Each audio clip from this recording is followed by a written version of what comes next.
to what extent did the people of Pakistan support Musharraf, and can you talk a little bit about the politics of that country and how they connect to the situation in Afghanistan? The people of Pakistan, like their local people, the villagers, they were not happy when the government of Pakistan was helping United States, because they are more religious. They are very religious people in Pakistan. And there's a lot of like Islamic madrasas when the time of Mujahideen was in Afghanistan. Madrasas. And these are the schools. The schools that they are teaching like Islamic studies. It's like Islamic schools. So the people of Pakistan, they were not supporting the Pakistan government and the United States government to be supported by their government. But the army of Pakistan, they were the people that were supporting and getting advantage of the. Yes. Okay. Did you want to say anything else about the politics? In the sense that our relationship with Pakistan, since Pakistan was created in 1947, has been a roller coaster. They became our ally during the Cold War. We had military assistance there that about the same time that they had a war with India, who had American military assistance, and American tanks fought the war of 1965. And after that, Pakistan was in the doghouse as far as the United States was concerned. Then it came back that they were building a nuclear weapon, so we put them in complete isolation. Then the Russians invaded, and Pakistan became our best friend to help with Zia-ul-Haq. And so, you swing from very positive to very negative, and every Pakistani that I talk to can recite this. Yes. I mean, I heard the lecture in 1961 in Peshawar from a USAID Pakistan local who took me to lunch and harangued me about the United States would allow them to be a target for the nuclear weapons of Khrushchev. We'd just flown a U-2 over the Soviet Union that was knocked down, and Khrushchev threatened to bomb Peshawar. And you are fair weather friends, et cetera, and he doesn't need to even change the record. He could play it again at any time along the line. And it's been with the United States going in with very definite goals of what they think they're doing. The locals in Pakistan saying, well, what can we get out of this? And sometimes they figure out a way they can. The irony is that the man who is now the ambassador to the United States from Pakistan wrote a book about this 3 years ago. And he calls it a puppet show, that you have to put the puppets up and then you knock them down. And you go through the show with, you were describing in the Khyber Pass, where the Pakistan police are technically in charge, but they're not really in charge. They're really not. They don't have that authority. Yeah. They don't really have that power to stop the Taliban and the people who were looking for the foreigners and people who were Americans. Anyway, if some group managed to did take control of the capital, take control of the government, they would get their hands on these weapons. Is that a real concern? It's something Mr. Gates worries about every night. Yes. And there are all sorts of things that the United States has done with Pakistan to try and ensure the actual safety of nuclear weapons. We're not supposed to do that because they're outside the treaty on non-proliferation. But there was a certain point where people said, it's one thing to try and keep people from making nuclear weapons, but once they have them, do we really want an accidental explosion?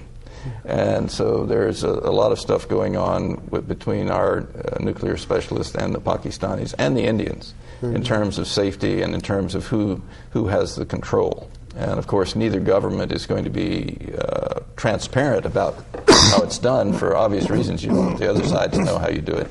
But at the same time, Washington is very worried about that. And I am too.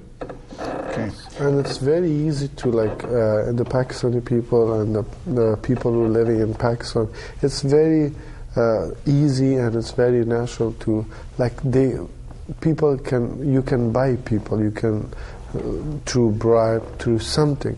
The person who built the atomic nuclear bomb, Dr. Khan, the person who were right now they were home arrest for certain amount of years, home arrest. So he was trying to sell the formula to the North Korea and Iran and other countries who are anti-American. So the concern is like the people, you can buy people in Pakistan. A lot of bribery, there's a lot of corruption going on in Pakistan, which is like concern me. I mean, it's very dangerous for that, especially for that region. Pakistan has the nuclear. Mr. Khan's not under house arrest anymore. Not anymore. No, now he's.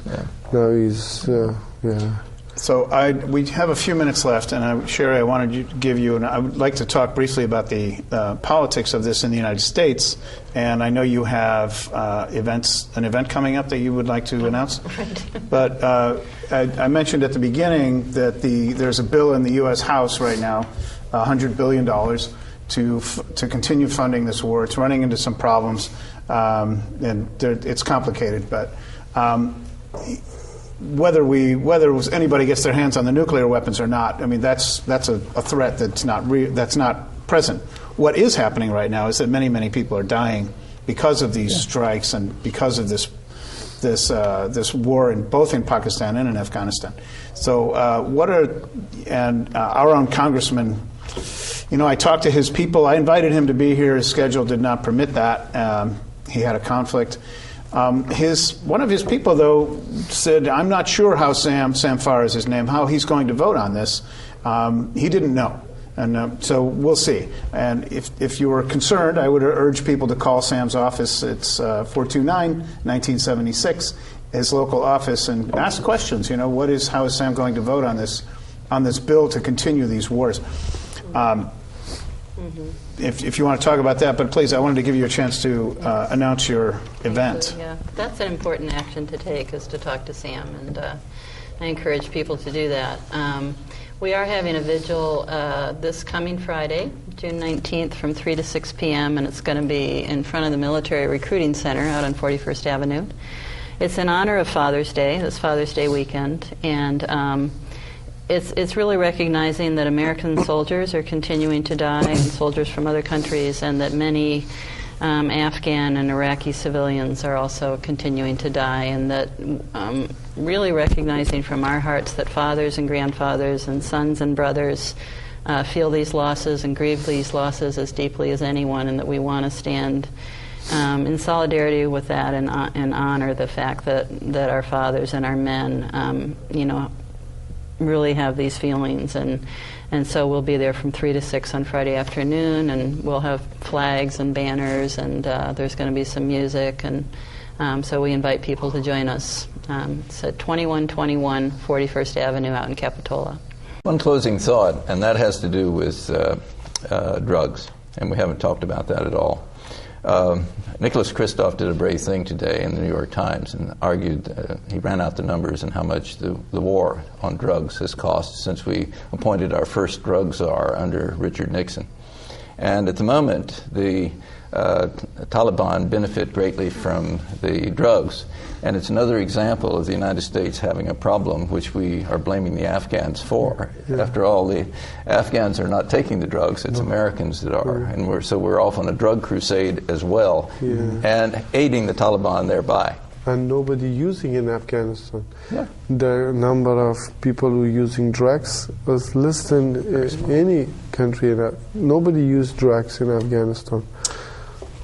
I'm going to have to end it there. Thank you so much, Masood Mia, Glenn Wood, and Sherry Conable. Thank you so much for joining us tonight. And thank you for joining us tonight on Voices from the Village. Thanks to Community Television for making these facilities available to us.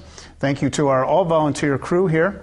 And thank you also to your restaurant, Khyber Pass, for helping to make this show possible. So good night from Voices.